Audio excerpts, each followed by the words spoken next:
we figured out that you had an abnormal pap smear, and we really want to get to the bottom of this. It's not just to prepare you for future pregnancies, it's to just check on your health overall.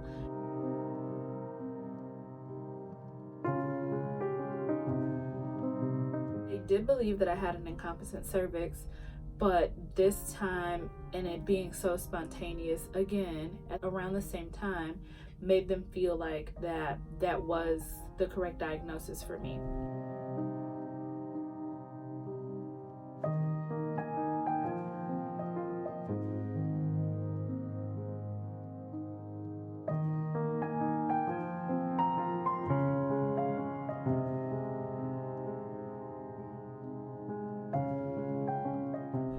I would say the first part of May, they determined that I have an incompetent cervix. They reassured me that there's nothing wrong with you. You don't have any fertility issues as far as conceiving. You and your body just need a little bit of help to hold in the baby and carry baby and things like that. And so that made me a little bit more reassured that there would be real hope. We talked about cerclages and different types of cerclages, and that those would be options presented to me as preventative, so early on in a pregnancy, instead of as emergent. So I said fine, and we moved on with the rest of my visit. They decided that the following steps for my abnormal pap would be to do something called a colposcopy.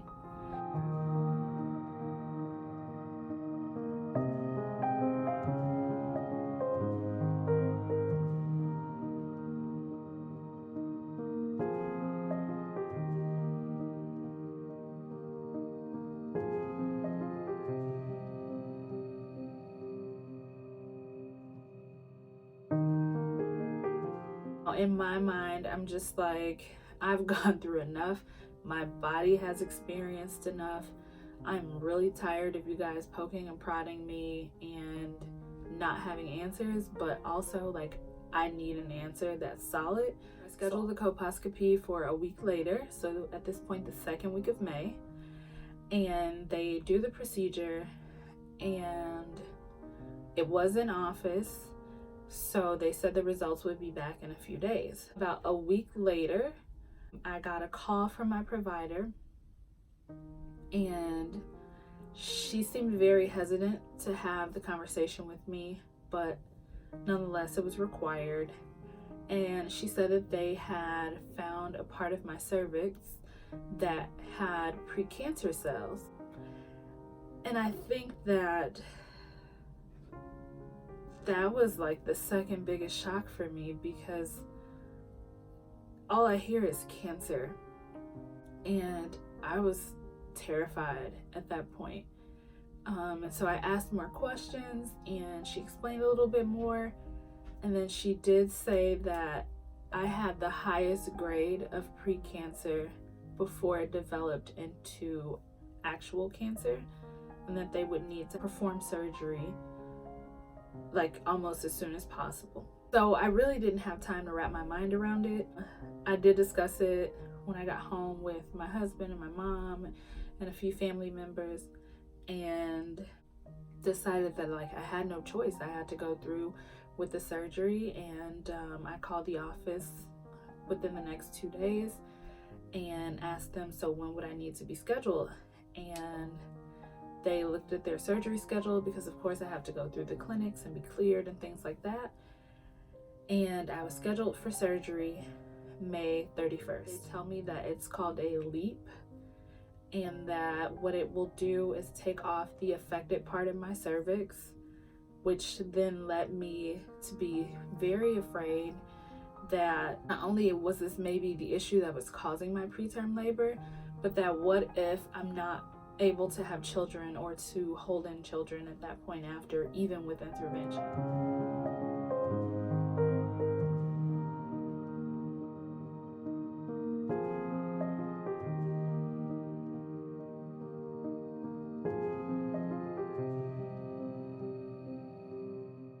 So I was very apprehensive, but of course I need to save my life. I don't want to have any further medical issues to deal with. And they assured me that the area that they were removing, that they would still be able to do cerclages. So that left me a little more at ease, and I checked in for the surgery, and they did that, and I stayed in for about 36 hours for observation, and after that I was released to go home. After release, and they gave me my instructions, they decided and said that I would probably have to come back for pap smears every 3 to 6 months, but that pending pathology results, they would let me know.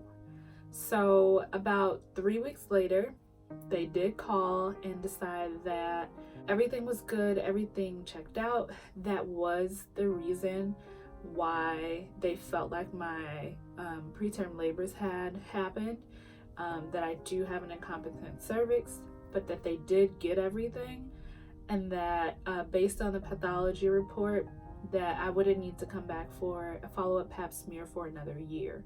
That news eased my mind so much, and I was able to just kind of rest easy for the next few months. Fast forward to June or July, I decided to go in and told them that I wanted to just follow up and double check, and then also that I was open to having the conversation about future pregnancies.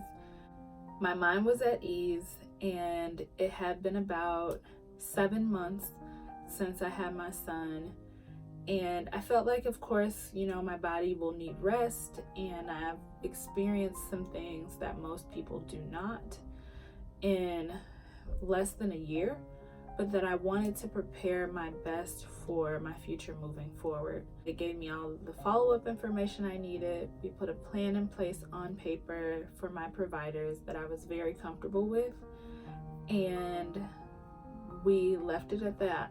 I'm sorry for the tears. I did not expect to get that emotional about it. Like I said, it's sad moments that have happened in my life, and my losses were not to be minimized at all, but I am not my losses, and neither are you. And I just hope that my story and me sharing how I've experienced second trimester losses, concurrently dealing with hyperemesis and having an incompetent cervix diagnosis, will help you to know that you're not alone, because you can have all the support and the love in the world, and sometimes you feel alone, like you're the only person going through that. And so if you are experiencing this, know that there's hope. If you know someone, please pass this along, or just give them encouraging words while they're going through their journey and support them. This is an emotional roller coaster sometimes, but I just felt like it was necessary. So thanks for watching, and I'll catch you guys in the next video.